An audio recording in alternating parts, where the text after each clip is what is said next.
میں مبلغ بنوں سنتوں کا، خوب چرچا کروں سنتوں کا، ہو کرم بہر خاک مدینہ۔ الحمد للہ رب العالمین، والصلاة والسلام علی سید المرسلین، اما بعد فاعوذ باللہ من الشیطان الرجیم، بسم اللہ الرحمن الرحیم۔ الصلاة والسلام علیک یا رسول اللہ وعلى آلك وأصحابك يا حبيب الله، الصلاة والسلام عليك يا نبي الله وعلى آلك وأصحابك يا نور الله۔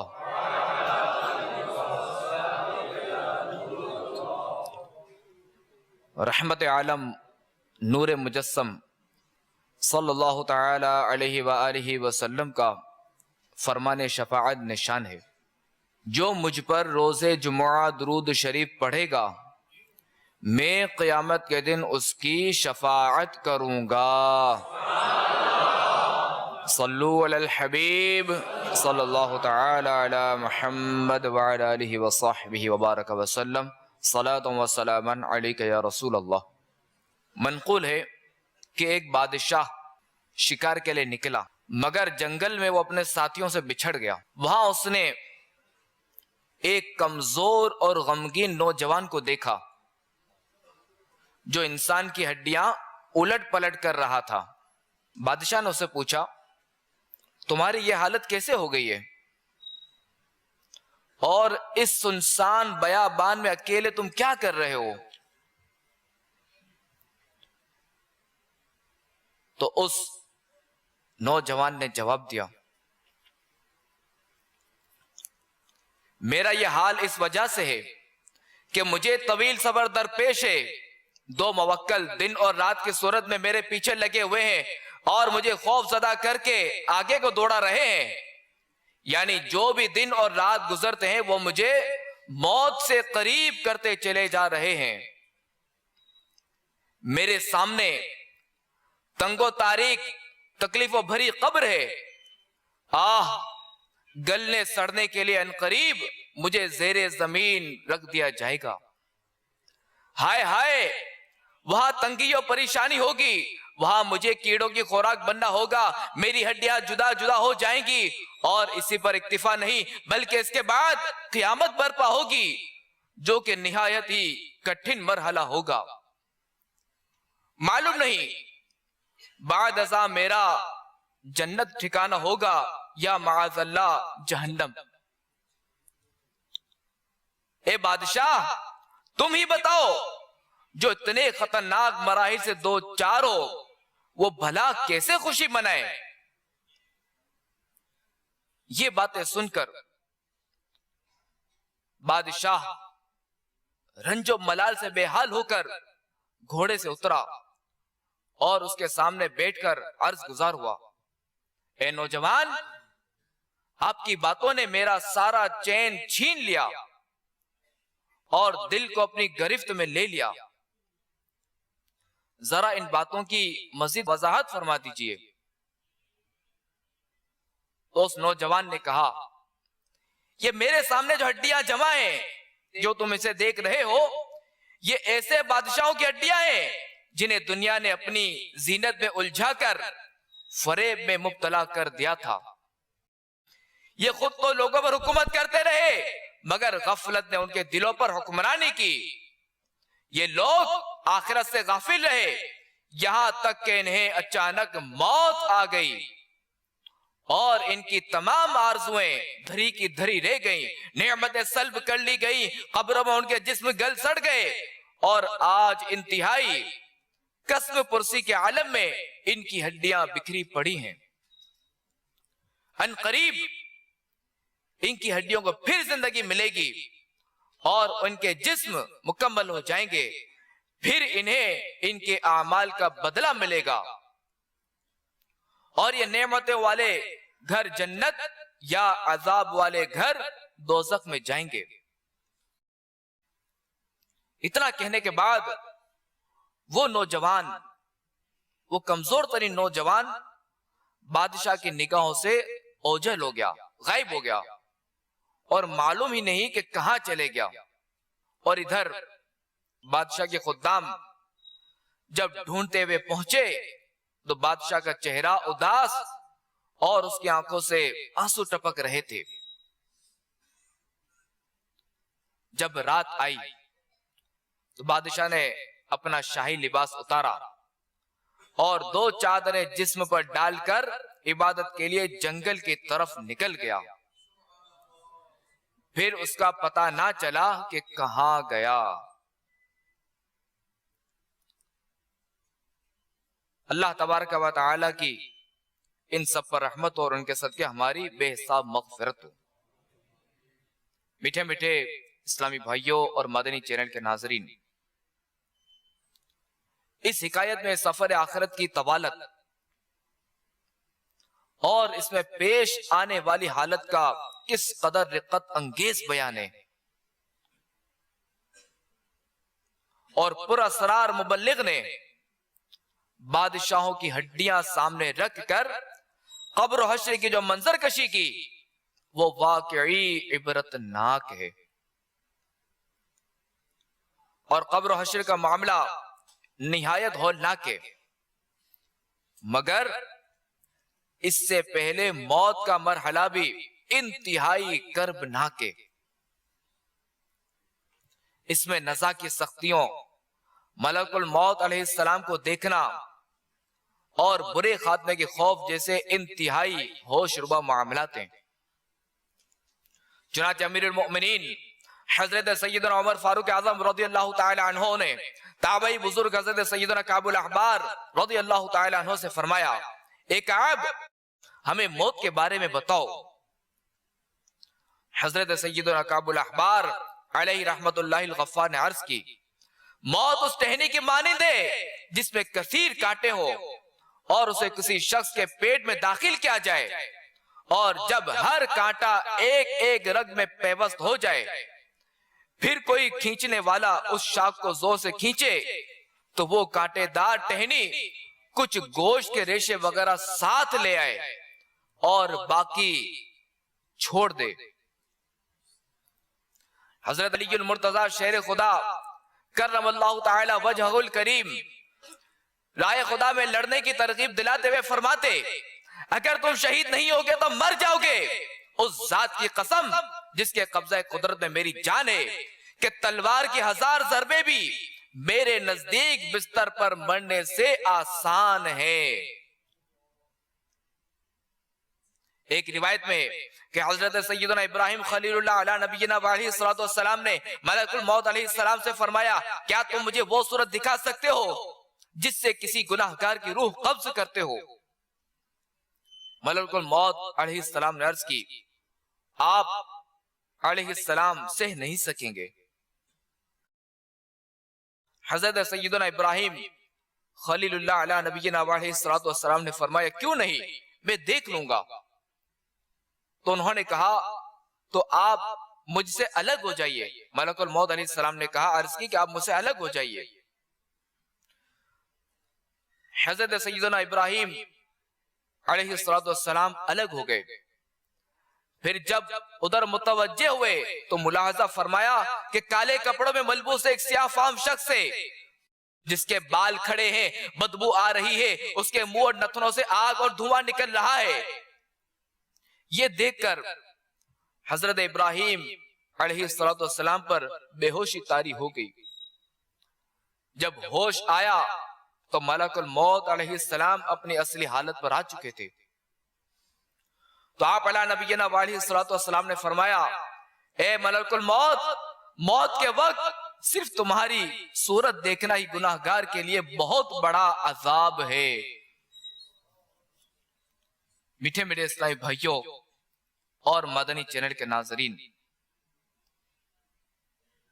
موت کے جھٹکوں اور نزا کی سختیوں کا علم ہونے کے باوجود افسوس ہم اس دنیا میں اطمینان کی زندگی گزار رہے ہیں۔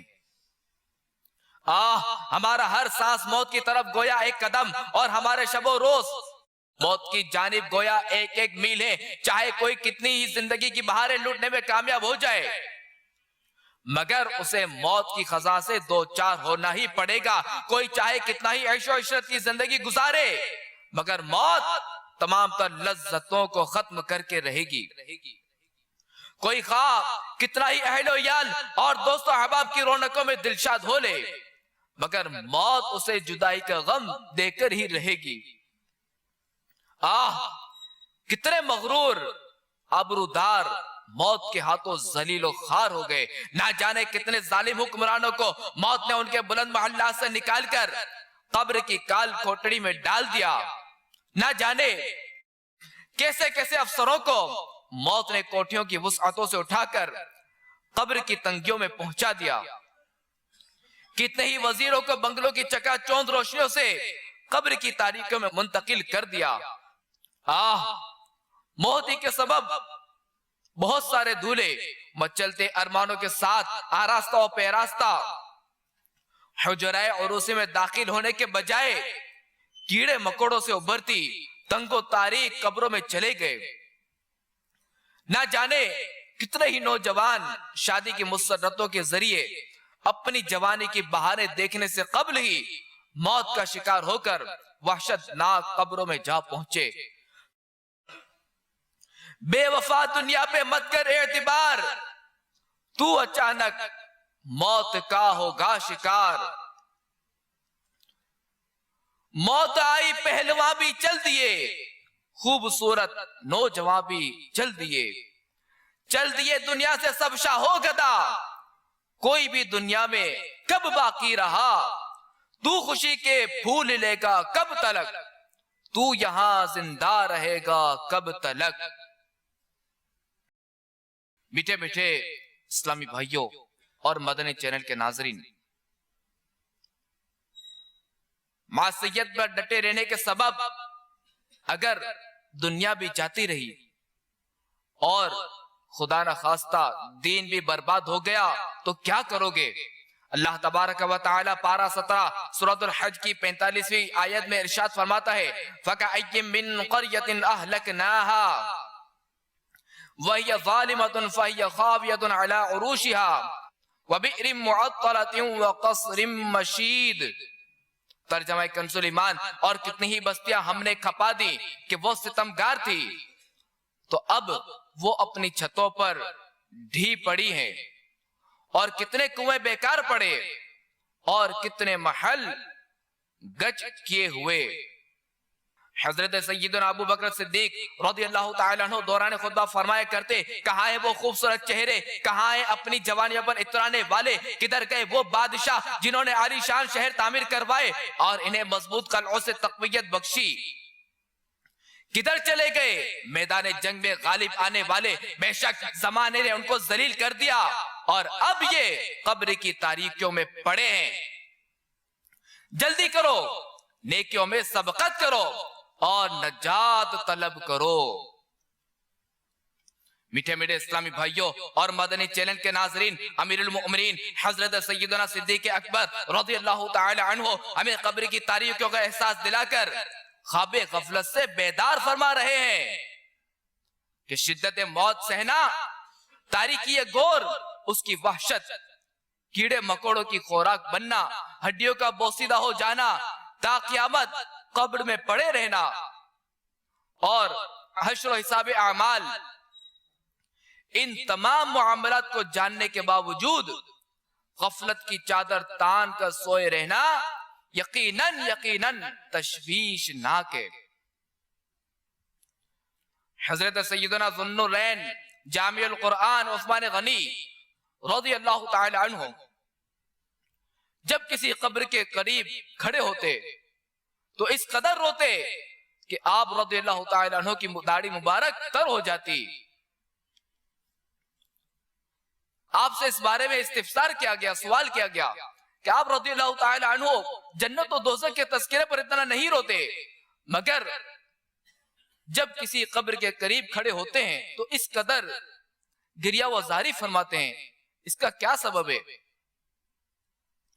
تو حضرت سیدنا عثمان غنی رضی اللہ تعالی عنہ نے فرمایا کہ میں نے سید المرسلین شفیع المذنبین رحمت للعالمین صلی اللہ تعالی علیہ وآلہ وسلم کو فرماتے ہوئے سنا ہے کہ بے شک آخرت کی سب سے پہلی منزل قبر ہے. قبر والے نے اس سے نجات پائی تو بعد کا معاملہ آسان ہے، اور اگر اس سے نجات نہ پائی تو بعد کا معاملہ زیادہ سخت ہے. میٹھے بیٹے اسلامی بھائیوں، دیکھا آپ نے کہ ہمارے آقا عثمان غنی رضی اللہ تعالی عنہ کو کہ ان کو دنیا ہی میں ہمارے آقا صلی اللہ تعالی علیہ وآلہ وسلم جنت کی بشارت دے چکے تھے، اس کے باوجود کس قدر ان کا خوف خدا تھا. اور ایک ہماری حالت کہ ہمیں اپنے ٹھکانے کا علم ہی، اس کے باوجود اپنے آپ کو گناہوں کے دلدل میں دھساتے جا رہے ہیں، اور گناہوں کے انبار کے باوجود خوشیوں سے جھومے جا رہے ہیں، اور قبر کی دردناک پکار سے ہم یکسر غافل ہیں. کہ حضرت سیدنا فقیہ ابو اللیث سمرقندی حنفی علیہ رحمت اللہ القوی نقل فرماتے ہیں کہ قبر روزانہ 5 مرتبہ یہ ندا کرتی ہے، یعنی قبر روزانہ 5 مرتبہ اس طرح پکارتی ہے، اے آدمی تو میری پیٹھ پر چلتا ہے حالانکہ میرا پیٹ تیرا ٹھکانہ ہے. اے آدمی تو مجھ پر عمدہ عمدہ کھانے کھاتا ہے، ان قریب میرے پیٹ میں تجھے کیڑے کھائیں گے. اے آدمی تو میری پیٹھ پر ہنستا ہے، جلد ہی میرے اندر آ کر روئے گا. اے آدمی تو میری پیٹھ پر خوشیاں مناتا ہے، ان قریب مجھ میں غمگین ہوگا. اے آدمی تو میری پیٹھ پر گناہ کرتا ہے، ان قریب میرے پیٹ میں مبتلا عذاب ہوگا. قبر روزانہ یہ کرتی ہے پکار، مجھ میں ہے کیڑے مکوڑے بے شمار. یاد رکھ میں ہوں اندھیری کوٹڑی، تجھ کو ہوگی مجھ میں سن وحشت بڑی. میرے اندر تو اکیلا آئے گا، ہاں مگر اعمال لیتا آئے گا. تیری طاقت تیرا فن عہدہ تیرا کچھ نہ کام آئے گا. سرمایہ تیرا دولت دنیا کے پیچھے تو نہ جا، آخرت میں مال کا ہے کام کیا. دل سے دنیا کی محبت دور کر، دل نبی کے عشق سے معمور کر. لندن و پیرس کے سفرے چھوڑ دے، بس مدینے ہی سے رشتہ جوڑ لے. منقول ہے کہ جب روح جسم سے جدا ہوتی ہے اور اس پر 7 دن گزرتے ہیں تو روح اللہ تبارک و تعالی کی بارگاہ میں عرض کرتی ہے، اے رب عز و جل مجھے اجازت عطا فرما کہ میں اپنے جسم کا حال دریافت کروں. تو اسے اجازت مل جاتی ہے. پھر وہ اپنی قبر کی طرف آتی ہے، اسے دور سے دیکھتی اور اپنے جسم کو ملاحظہ کرتی ہے کہ وہ جسم متغیر ہے، یعنی بدلا ہوا ہے، اور اس کے نتھروں، منہ، آنکھوں اور کانوں سے پانی روا ہے. وہ اپنے جسم سے کہتی ہے، بے مثال حسن و جمال کے بعد اب تو اس حال میں ہے. یہ کہہ کر روح چلی جاتی ہے. پھر 7 دن کے بعد اجازت لے کر دوبارہ قبر پر آتی اور دور سے دیکھتی ہے کہ مردے کے منہ کا پانی خون ملی پیپ، آنکھوں کا پانی خالص پیپ اور ناک کا پانی خون بن چکا ہے. تو روح اس سے کہتی ہے، اب تو اس حال پر پہنچ چکا ہے. یہ کہہ کر روح پرواز کر جاتی ہے. پھر 7 روز کے بعد اجازت لے کر اسی طرح دور سے دیکھتی ہے تو حالت یہ ہوتی ہے کہ آنکھوں کی پتلیاں چہرے پر ڈھلک چکی ہے، پیپ کیڑوں میں تبدیل ہو چکی ہے، کیڑے اس کے منہ سے داخل ہو کر ناک سے نکل رہے ہیں. تب روح اپنے جسم سے کہتی ہے، تو ناز و نعم میں پلنے کے بعد اب اس حال کو پہنچ چکا ہے. اللہ ہمارا ایمان سلامت رکھے اور خاتمہ بالخیر فرمائے۔ حضرت سیدنا ضحاک علیہ رحمت اللہ الرزاق فرماتے ہیں، ایک شخص نے استفسار کیا، یا رسول اللہ صلی اللہ تعالی علیہ وآلہ وسلم، لوگوں میں سب سے زیادہ زاہد کون ہے؟ تو آپ علیہ نبینا علیہ السلام نے ارشاد فرمایا، جو شخص قبر اور گل سڑ جانے کو نہ بھولے، دنیا کی زینت چھوڑ دے، فنا ہونے والی زندگی پر باقی رہنے والی زندگی کو ترجیح دے، اور کل آنے والے دن کو اپنی زندگی میں گنتی نہ کرے، نیز اپنے آپ کو قبر والوں میں شمار کرے۔ حضرت سیدنا عبداللہ بن مسعود رضی اللہ تعالیٰ عنہ فرمایا کر دے، بے شک تم گردش ایام میں ہو اور موت اچانک آ جائے گی، جس نے بھلائی کا بیج بویا ان قریب وہ امید کی فصل کاٹے گا، اور جس نے برائی کاشت کی جلد ہی ندامت کی کھیتی پائے گا۔ ہر کاشتکار کے لیے اسی کی کھیتی ہے۔ میٹھے میٹھے اسلامی بھائیوں اور مدنی چینل کے ناظرین، واقعی عقل مند وہی ہے جو موت سے قبل موت کی تیاری کرتے ہوئے نیکیوں کا ذخیرہ اکٹھا کر لے اور سنتوں کا مدنی چراغ لے کر قبر میں جائے اور یوں قبر کی روشنی کا انتظام کر لے، ورنہ قبر ہرگز یہ لحاظ نہ کرے گی کہ میرے اندر کون آیا، امیر ہو یا فقیر، وزیر ہو یا اس کا مشیر، حاکم ہو یا محکوم، افسر ہو یا چپراسی، سیٹ ہو یا ملازم، ڈاکٹر ہو یا مریض، ٹھیکیدار ہو یا مزدور۔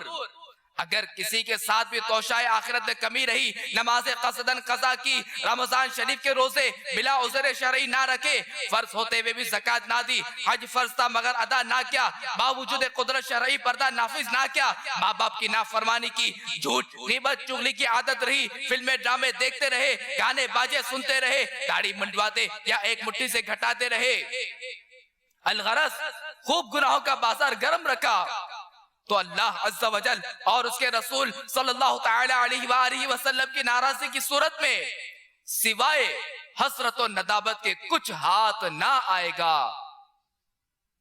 جبکہ جس نے اللہ تبارک و تعالی کو راضی کر لیا، جس کے بہت سے طریقے ہیں، جن میں سے یہ بھی ہے کہ جس نے فرائض کے ساتھ ساتھ نوافل کی بھی پابندی کی، رمضان المبارک کے علاوہ نفل روزے بھی رکھے، کوچا کوچا گلی گلی نیکی کی دعوت کی دھومیں بچائی، قرآن کریم کی تعلیم نہ صرف خود حاصل کی بلکہ دوسروں کو بھی دی، چوک درس دینے میں ہچکچاہٹ محسوس نہ کی، گھر درس جاری کیا، سنتوں کی تربیت کے مدنی قافلوں میں باقاعدگی سے سفر کرنے کے ساتھ ساتھ دیگر مسلمانوں کو بھی اس کی ترغیب دی، روزانہ مدنی انعامات کا رسالہ پر کر کے ہر مدنی ماہ اپنے ذمہ دار کو جمع کروایا، اللہ عز و جل اور اس کے پیارے رسول صلی اللہ تعالی علیہ وآلہ وسلم کے فضل و کرم سے ایمان سلامت لے کر دنیا سے رخصت ہوا، تو انشاءاللہ عز و جل اس کی قبر میں حشر تک رحمتوں کا دریا موجے مارتا رہے گا اور نور مصطفیٰ کے چشمے لہراتے رہیں گے، قبر میں لہرائیں گے تا حشر چشمے نور کے، جلوہ فرما ہوگی جب طلعت رسول اللہ کی۔ صلو علی الحبیب صلی اللہ تعالی علی محمد وعلی آلہ وصحبہ وبارک وسلم۔ تو اے میٹھے میٹھے اسلامی بھائیوں، ہم پیدا تو ہو ہی گئے، تو اب مرنا بھی پڑے گا، یقیناً مرنا پڑے گا، یقین ہے کہ مرنا پڑے گا، کیونکہ لوگوں کے ہم نے جنازے دیکھیں، دنیا میں آپ کو کوئی بھی پردادا شاید کسی کا مل جائے، مگر پردادا کا پردادا آپ کو نظر نہیں آئے گا۔ کسی بھی گھر میں آپ چلے جائیں تو آپ کو یہی ملے گا کہ ہمارے فلاں رشتہ دار کا انتقال ہوا ہے، ہمارے والد کا انتقال ہوا، ہمارے دادا کا انتقال ہوا، ہمارے پردادا کا انتقال ہوا، اوپر تک لے جائے ہر ایک کا انتقال ہی ہوا ہے۔ تو کوئی گھر ایسا نہیں ہے کہ جسے موت واقع نہ ہو۔ بہرحال دنیا میں جو بھی آیا اسے مرنا پڑے گا، مرنا تو پڑے گا، مرنے کا تو یقین ہے، مگر یہ معلوم نہیں کہ موت کہاں آئے گی، یہ معلوم نہیں، یہ کنفرم نہیں کہ آیا کہ ہمیں کفن ملے گا یا نہیں، آیا ہماری لاش سلامت ہوگی یا نہیں، کہ بعض اوقات شیر کھا جاتا ہے، بعض اوقات ایسا حادثہ ہوتا ہے کہ جسم کے ٹکڑے ٹکڑے ہو جاتے ہیں۔ بہرحال ہم اللہ تعالیٰ سے عافیت طلب کرتے ہیں، اللہ تعالیٰ ہمارا ایمان سلامت رکھے اور ہمارا خاتمہ بالخیر فرمائے۔ تو میٹھے میٹھے اسلام بھائیو، اب جب ہم دنیا میں آ گئے تو ہمیں مرنا تو پڑے گا، مگر ہاں ہم گناہگاروں کا کیا بنے گا کہ موت کی تکالیف اور قبر میں مدتوں گلتے سڑتے رہنے ہی پر اکتفا نہیں، بلکہ قبروں سے دوبارہ اٹھنا اور قیامت کا بھی سامنا کرنا ہے۔ اور قیامت کا دن سخت ہولناک ہے اور اس میں کئی دشوار گزار گھاٹیاں ہیں۔ تو اے میرے میٹھے میٹھے اسلامی بھائیوں، قیامت کے بھیانک منظر کا تصور جمانے کی کوشش کیجئے۔ ستارے جھڑ جائیں گے اور چاند و سورج کے بے نور ہونے کے باعث گپ اندھیرا چھا جائے گا، مگر روشنی ختم ہونے کے باوجود تپش برقرار رہے گی۔ اہل محشر اسی حالت میں ہوں گے کہ اچانک آسمان ٹوٹ پڑے گا اور اس کے پھٹنے کی آواز کس قدر بھیانک ہوگی، اس کا ذرا تصور کیجئے۔ پہاڑ دھلی ہوئی روئی کی طرح اڑ جائیں گے اور لوگ ایسے ہوں گے جیسے پھیلے ہوئے پتنگے، کوئی کسی کا پرسان حال نہ ہوگا، بھائی بھائی سے آنکھ نام ملائے گا، دوست دوست سے منہ چھپائے گا، بیٹا باپ سے پیچھا چھڑائے گا، شوہر بیوی کو دور ہٹائے گا اور بیٹا ماں کا بوجھ نہ اٹھائے گا۔ الغرض کوئی بھی کسی کے کام نہ آئے گا۔ سنو سنو، دل کے کانوں سے سنو، 30 پارے کی سورۃ القاریہ میں قیامت کی اس طرح منظر کشی کی گئی ہے۔ بسم اللہ الرحمن الرحیم۔ القاریہ ما القاریہ وما ادراک ما القاریہ یوم یکون الناس کالفراش المبثوث وتکون الجبال کالعہن المنفوش فاما من ثقلت موازینہ فهو فی عیشۃ راضیہ واما من خفت موازینہ فأمه هاویہ وما ادراک ما ہی نار حامیہ۔ ترجمہ کنز الایمان، اللہ کے نام سے شروع جو نہایت مہربان رحم والا، دل دہلانے والی۔ کیا وہ دہلانے والی؟ اور تو نے کیا جانا دہلانے والی؟ جس دن آدمی ہوں گے جیسے پھیلے پتنگے اور پہاڑ ہوں گے جیسے دھن کی اون، تو جس کی تولے بھاری ہوئی وہ تو من ماتے عیش میں ہے، اور جس کی تولے ہلکی پڑی وہ نیچا دکھانے والی گود میں ہے۔ اور تو نے کیا جانا کیا نیچا دکھانے والی؟ ایک آگ شعلے مارتی۔ حضرت سیدنا فضیل بن عیاض رحمت اللہ تعالی علیہ فرماتے ہیں کہ بروز قیامت ماں اپنے بیٹے سے ملے گی اور کہے گی، اے بیٹے کیا تو میرے پیٹ میں نہ رہا؟ کیا تو نے میرا دودھ نہ پیا؟ بیٹا عرض کرے گا، اے میری ماں کیوں نہیں؟ اس پر ماں کہے گی، بیٹا میرے گناہوں کا بوجھ بہت بھاری ہے، اس میں سے تو صرف ایک گناہ ہی اٹھا لے۔ تو بیٹا کہے گا، میری ماں مجھ سے دور ہو جا، مجھے اپنی فکر لاحق ہے، میں تیرا یا کسی اور کا بوجھ نہیں اٹھا سکتا۔ میٹھے میٹھے اسلامی بھائیوں اور مدنی چینل کے ناظرین، ان تکلیفوں کے علاوہ بھوکے پیاسے رہنے اور حساب و کتاب کی تکالیف کا بھی سامنا کرنا ہوگا۔ وہاں پر عرش کے سائے کے علاوہ کوئی سایہ نہ ہوگا، جو مقربین ہوں گے انہی کو سایہ نصیب ہوگا۔ ان کے علاوہ لوگ سورج کی گرمی میں سسکتے بلکتے ہوں گے، کثرت ازدحام کے باعث ایک دوسرے کو دھکے دے رہے ہوں گے، نیز گناہوں کی ندامت، سانسوں کی حرارت، سورج کی تمازت اور خوف و دہشت کے سبب پسینہ بہہ کر زمین پر 70 گز تک جذب ہو جائے گا۔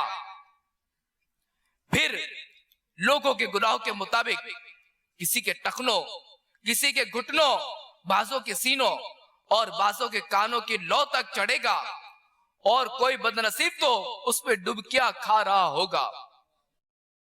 چنانچہ حضرت سیدنا عبداللہ بن عمر رضی اللہ تعالی عنہما سے روایت ہے کہ اللہ تبارک و تعالی کے محبوب صلی اللہ تعالی علیہ وآلہ وسلم نے پارہ 30 سورۃ المطففین کی 6 آیت کریمہ تلاوت فرمائی۔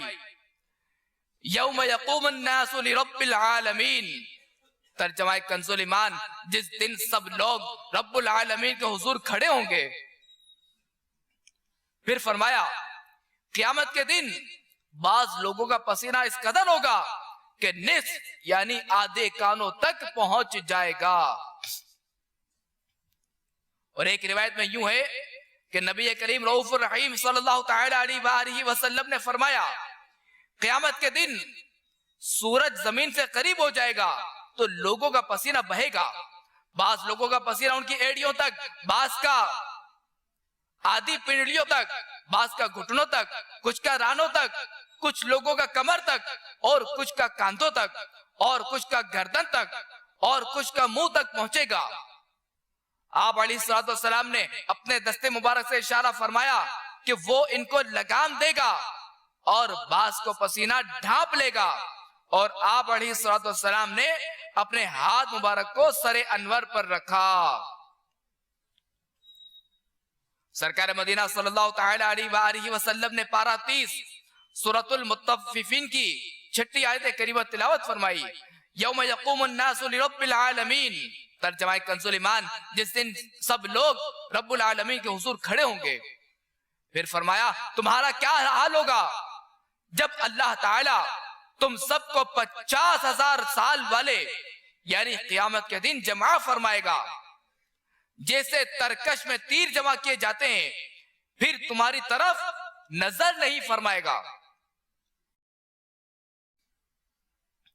حضرت سیدنا حسن بصری علیہ رحمت اللہ القوی فرماتے ہیں تمہارا اس دن کے بارے میں کیا خیال ہے جب لوگ 50,000 سال کی مقدار اپنے قدموں پر کھڑے ہوں گے، اس میں نہ تو ایک لقمہ کھانے کو ملے گا اور نہ ہی ایک گھونٹ پانی ملے، حتیٰ کہ جب پیاس سے ان کی گردنیں لٹک جائیں گی اور بھوک سے ان کے پیٹ جل جائیں گے تو انہیں جانب دوزخ لے جا کر کھولتا ہوا پانی پلایا جائے گا. تھک ہار کر باہم کلام کریں گے کہ آؤ اللہ کی بارگاہ میں کسی کو سفارش کے لیے درخواست کریں. اس طرح وہ انبیاء کرام علیہ السلام کی طرف رخ کریں گے، مگر وہ جس نبی علیہ السلام کی بارگاہ میں حاضری دیں گے وہ انہیں فرمائیں گے مجھے میرے حال پر چھوڑ دو، مجھے میرے اپنے معاملے نے دوسروں سے بے نیاز کر دیا ہے. نیز عذر کریں گے کہ اللہ تعالیٰ نے آج سخت غضب فرمایا ہے کہ اس قدر غضب اس سے پہلے کبھی نہ فرمایا اور نہ کبھی آئندہ فرمائے گا. حتیٰ کہ محبوب رب العزت، تاجدار رسالت، نبی رحمت، شفیع امت صلی اللہ تعالی علیہ وآلہ وسلم جن کی اجازت ملے گی ان کی شفاعت فرمائیں گے. کہیں گے اور نبی اذهبوا الی غیری، میرے حضور کے لب پر انا لہا ہوگا. میٹھے میٹھے اسلامی بھائیوں اور مدنی چینل کے ناظرین، قیامت کی ہولناکیوں اور اہل محشر کی تکلیفوں کی تو یہ ایک جھلک ہے، اور یہ پریشانیاں بھی حساب و کتاب اور جہنم کے عذاب سے پہلے ہیں. ذرا غور تو کیجئے کہ آج اگر ذرا سی گرمی بڑھ جائے تو ہم تڑپ اٹھتے ہیں، اگر بجلی چلی جائے تو اندھیرے میں ہم پر وحشت طاری ہو جاتی ہے، ایک وقت کے کھانے میں تاخیر ہو جائے تو بھوک سے نڈال ہو جاتے ہیں، شدت پیاس میں پانی نہ ملے تو سسک جاتے ہیں، گرمیوں میں حبس ہو جائے یعنی ہوا چلنا رک جائے تو بے قرار ہو جاتے ہیں. سورج کی تپش کے سبب پسینے کی کثرت ہو تو بل بلا اٹھتے ہیں، ٹریفک جام ہو جائے تو بیزار ہو جاتے ہیں، آنکھ میں اگر گرد کا ذرہ پڑ جائے تو بے چین ہو جاتے ہیں، والد صاحب ڈانٹ دے تو بری طرح جھیپ جاتے ہیں، استاد جھڑک دے تو سہم جاتے ہیں. اگر نماز قضا کرنے کے سبب آگ کا عذاب دے دیا گیا تو کیا کرو گے؟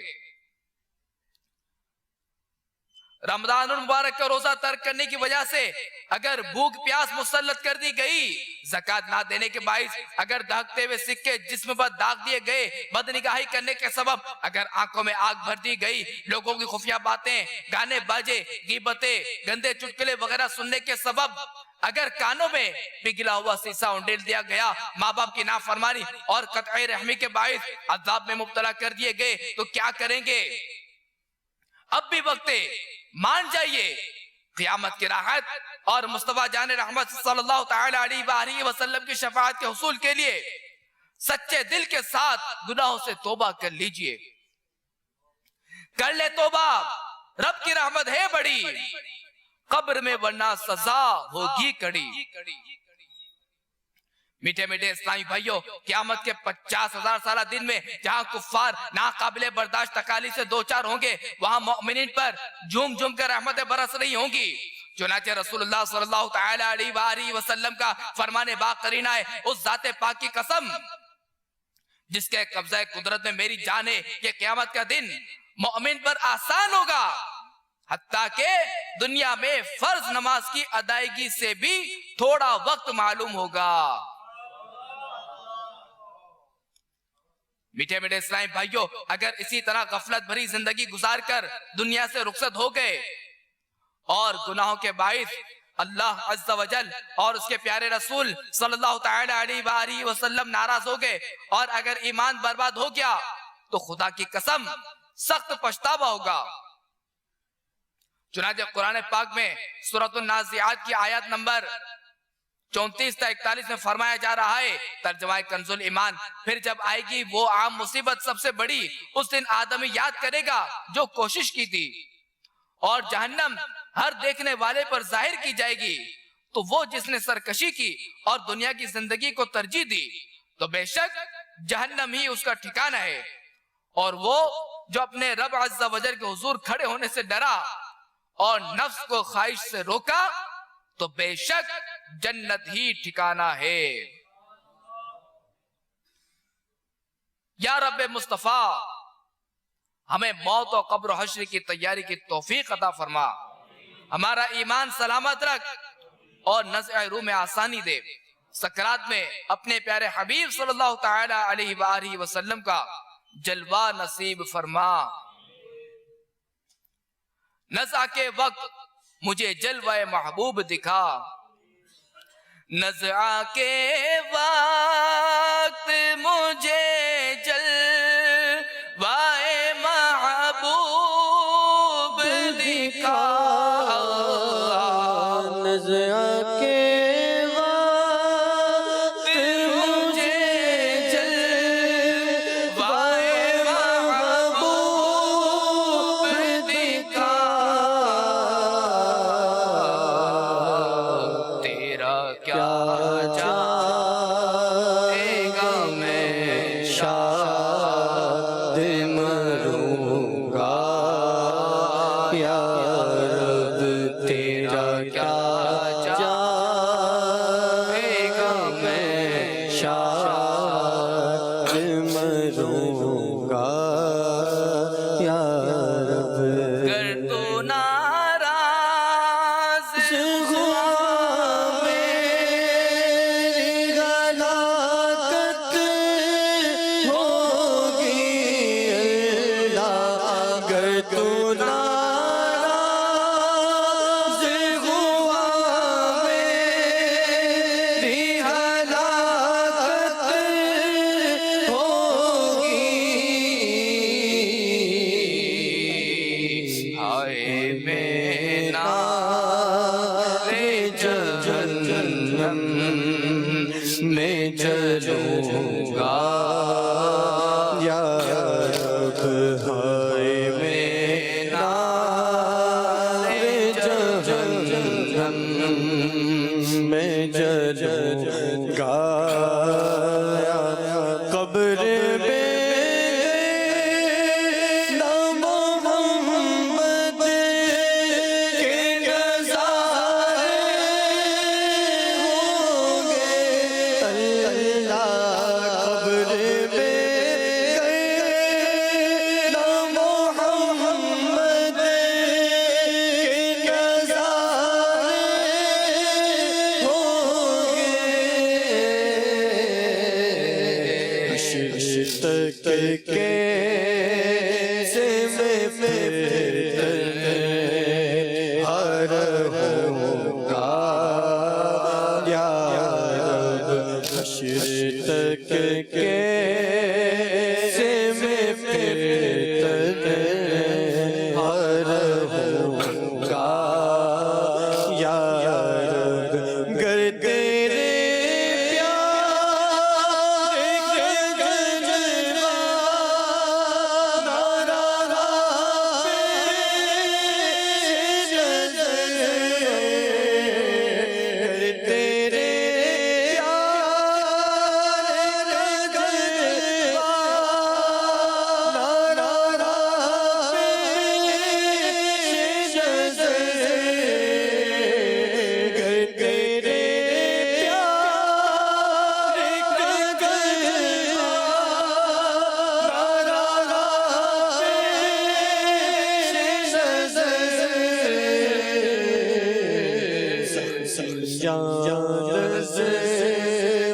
کیوں کرنے سہوں گا یا رب سچی جان کیوں کرنے سہوں گا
سے ہوگا یار جہنم کی سزا کیسے ہوگا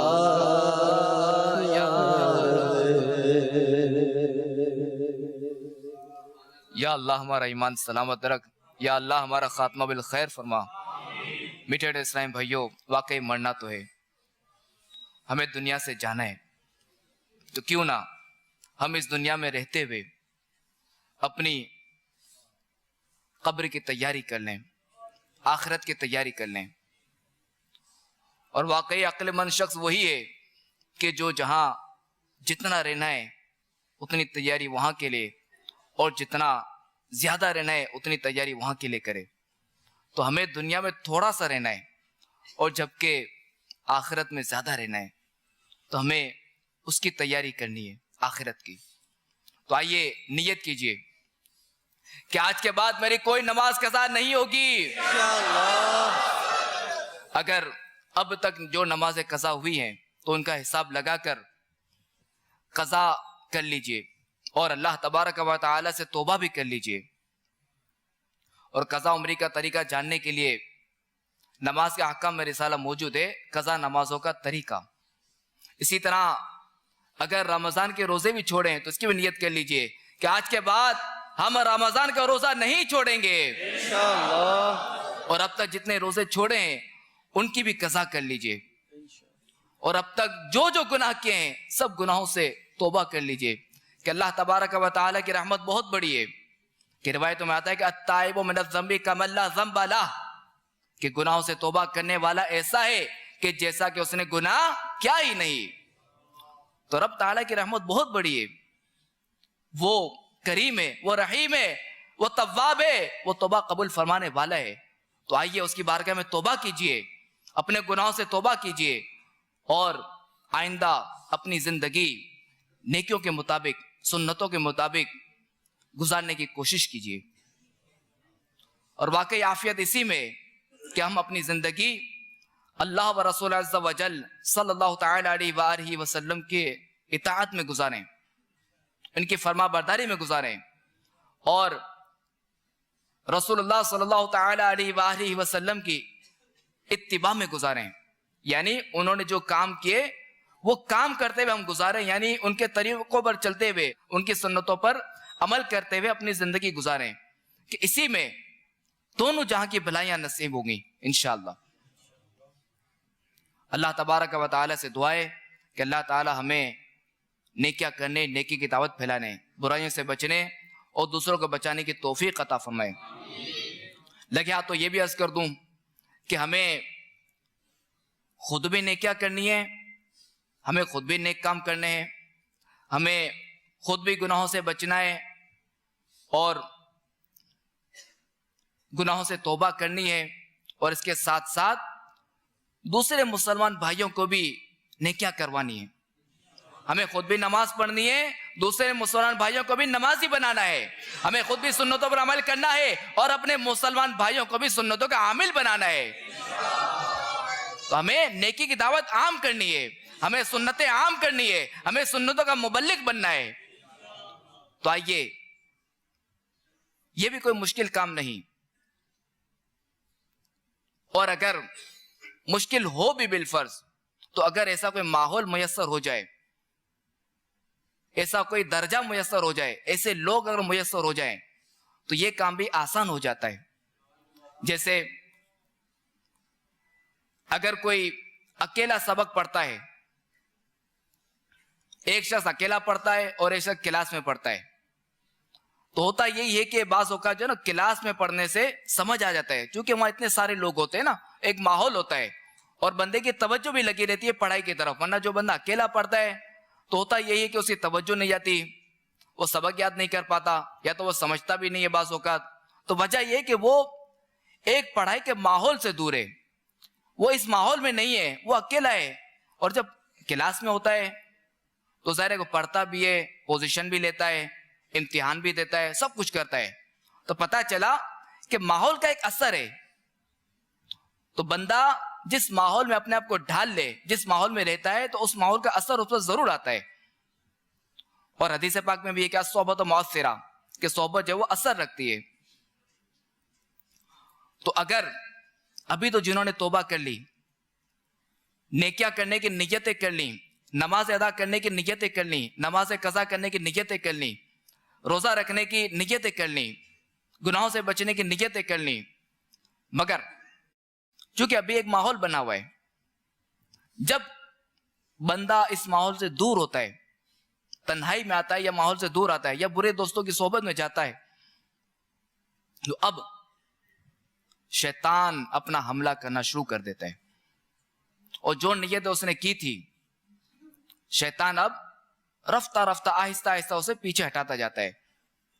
تو میٹھے میٹھے اسلام بھائیوں اور مدنی چینل کے ناظرین، الحمدللہ عز و جل اس پرفتن دور میں آپ کے سامنے دعوت اسلامی کا مدنی ماحول موجود ہے کہ اس مدنی ماحول میں رہتے ہوئے نمازیں پڑھنا آسان ہو جاتی ہیں، فرائض پر عمل کرنا آسان ہو جاتا ہے. صرف عمل کرنا نہیں بلکہ نمازیں سکھائی بھی جاتی ہے کہ کس طرح نماز ادا کرنی ہے، کس طرح فرائض ادا کرنے ہیں، زکوٰۃ کے کیا احکام ہے، حج کا کیا طریقہ ہے، روزے کے کیا طریقے ہیں. یہ سب اس مدنی ماحول میں الحمدللہ عز و جل سکھایا جاتا ہے. اور اس کے ساتھ ساتھ اپنی زندگی سنتوں پر گزارنے کا بھی طریقہ سکھایا جاتا ہے.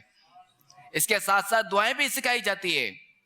تو میٹھے میٹھے اسلام بھائیو آ جائیے، اگر قبر و حشر میں کامیابی چاہتے ہیں، اگر اللہ اور اس کے رسول کی رضا چاہتے ہیں عز و جل و صلی اللہ علیہ وسلم، تو آ جائیے، اس مدنی ماحول میں آ جائیے اور اس مدنی ماحول کے بن کر رہ جائیے کہ بس اب اس مدنی ماحول میں آ گئے، بس تو آ گئے.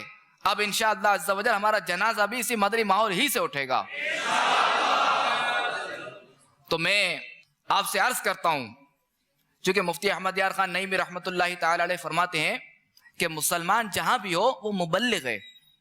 تو میں آپ سب سے عرض کرتا ہوں جو بھی مجھے سن رہے ہیں کہ وہ مدنی ماحول سے وابستہ تو ہو جائیں، مگر مدنی ماحول سے عملاً وابستہ ہوں. عملاً وابستگی کیا ہے؟ یعنی مدنی ماحول کی کوئی بھی ذمہ داری لے لیں، کیونکہ ذمہ داری ایک استقامت کا ذریعہ ہے. کیونکہ جب ہم نے اپنی قبر روشن کرنی ہے، جب ہمیں آخرت میں ہم بآسانی پار کر لیں، بآسانی قیامت میں ہمارے لیے آسانی ہو، تو ذرا ہمیں اچھے ماحول میں رہنا پڑے گا، ہمیں اچھوں کی صحبت میں رہنا پڑے گا. اور جب ہم اچھے ماحول میں رہیں گے تو سنتوں پر عمل کرنا آسان ہوگا، نیکیوں پر عمل کرنا آسان ہوگا، نمازیں پڑھنا آسان ہوگا.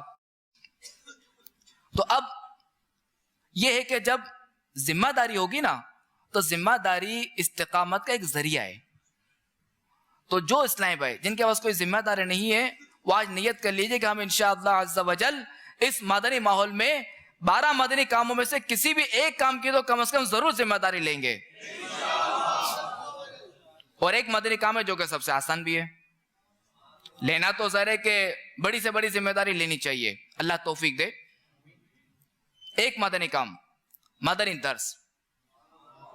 سب سے 12 مدنی کاموں میں سے سب سے آسان مدنی کام کیا ہے؟ مدنی درس. کہ اس میں دیکھیں امیر اہل سنت دامت برکاتہم العالیہ نے درس دینے کا طریقہ بھی لکھ دیا ہے کہ درس کس طرح دینا ہے. اچھا، درس کے بعد کس طرح دعا کرانی ہے یہ بھی اسے لکھا ہوا ہے کہ کیا دعا میں کیا جملے کہنے، وہ پوری یعنی پوری دعا لکھی ہوئی ہے. اور اگر کوئی دیکھ کر اگر دعا کرے تو کوئی حرج نہیں، کر سکتا ہے. تو آپ نیت کر لیجئے کہ جو اسلام میں اب تک درس نہیں دیتے تو نیت کر لیجئے کہ ہم انشاءاللہ عز و جل روزانہ مدنی درس دیں گے انشاءاللہ. اور یہ خیال رہے کہ جہاں آپ کے ذمہ دار کہیں نا وہاں درس دینا ہے. کیونکہ تنظیم ہے نا، نظم و ضبط ایک تحریک ہے، یہ ایک تنظیم ہے، نظم و ضبط ہے اس میں. اب چونکہ ذمہ دار کو معلوم ہوگا کہ کہاں مسجد خالی ہے، درس دینے والے سے خالی ہے. دوسرا ہے کہ ذمہ دار کو معلوم ہوگا کہ کہاں درس دینا ہے، کہاں نہیں دینا، اور کس طرح دینا ہے، کس طرح نہیں دینا. اور ذمہ دار زیادہ جانتا ہے کہ کس کی کہاں ڈیوٹی لگانی ہے، کس کی کہاں ذمہ داری لگانی ہے. تو جو ذمہ دار کہے نا ان کے فرمان پر عمل کرتے ہوئے مدنی درس اور جو بھی 12 مدنی کام ہے نا، یا جو بھی ذیلی مشاورت نگران بنائے ذمہ دار، بس اس پر آپ عمل کریں، انشاءاللہ آپ دیکھیں انشاءاللہ بیڑا پار ہوگا انشاءاللہ۔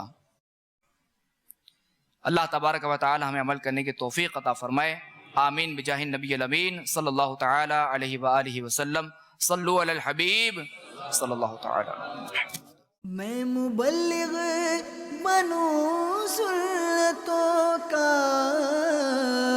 خوب چرچا کروں سنتوں کا، ہو کرم بہر خاک